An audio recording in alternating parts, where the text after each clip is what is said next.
You're going to edit a lot of this, right? Yes, don't worry.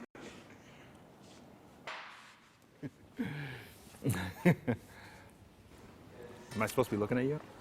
Ready? I'm Casey Ketterhagen, lead stylist on the new 2012 Softail Slim.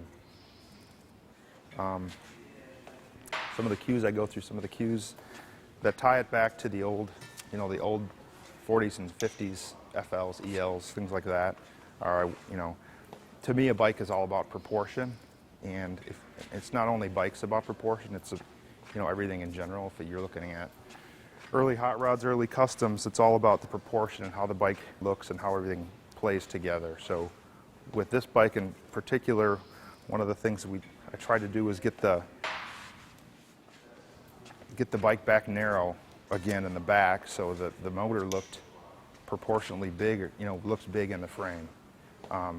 Over the years, I think Softails have grown to the point where everything else got big around the motor, but the motor stayed the same size.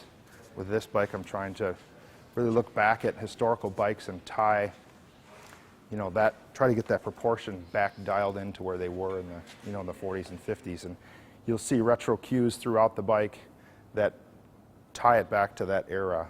For one, was being this kind of handlebar with a crossbar.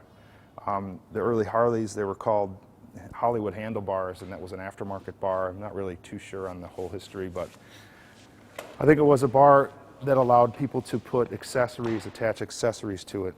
A lot of the early, police bikes and stuff like that, they'd attach lights and different types of things, but that crossbar was basically the same diameter as this bar, which on this one was inspired by more of like a dirt bike bar or a BMX, even like a 90s BMX bar, just to give you a different look from a rider's perspective. Some of the other cues that date back to retro or kind of this cat eye style console. This isn't a new part for us, but it's a part that fits really well on this bike. A real minimal tank strap is new with kind of formed shape, real simple and clean, and that brings your eye right to the seat, which is the same texture on the outside. The inner panel of the seat is reminiscent of an early Bates-style tuck and roll type of seat. It just gives it a really custom look for an OE seat. It really looks custom. The biggest part of the bike for me, paint-wise, is usually the tank. That's the billboard of the bike here. Here you have this forged aluminum medallion on the tank, on the sweet spot of the tank. Real simple.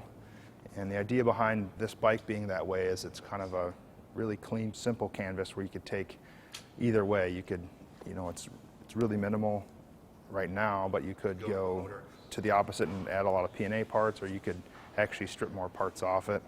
I wanted to keep the bike really pure and all just, about hardware. You see all the mechanical stuff. I mean, that's pretty common on Harleys and motorcycles in general, is the mechanicals are all visual, so those all have to play together in harmony with all the other pieces around it. There's a view, it's called something, I can't think of it right now. You know what it's called? Still rolling. The name Slim is derived out more than likely because of the slim and narrowness of the rear end. Bikes back in the day were narrow, and the motor and the primary were the predominant features, and the fender in direct proportion to the tank. I'm going to talk about proportions again, but direct proportion to the tank, the biggest amount of paint is usually on the tank, and that tapered line brings you back into this slim rear fender and slim rear end. Together, all the proportions really kind of make the 2012 Softail Slim a simple, small, easy, nimble bike to ride.